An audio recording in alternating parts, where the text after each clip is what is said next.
هلمند، کندهار، ارزګان او زابل د بې پیلوټ الوتکو له بریدونو او شپنیو چاپو سخت وځورېدل. ننګرهار، کونړ، نورستان او لغمان کې د هر بې ګناه مړي شهید ترڅنګ یوه کیسه ده چې د امریکایي عسکرو ظلم ته غږ او تصویر ورکوي.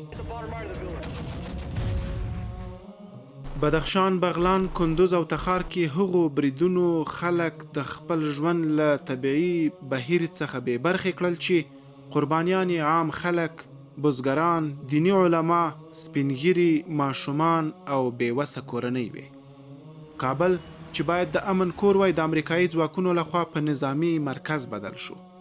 خلکو ته دا پیغام ورکول کېده چې دلته واک زموږ دی، قانون زموږ دی، وژنه، بندیانول، سپکاوی، ربړول او نور ټول زموږ حق دی.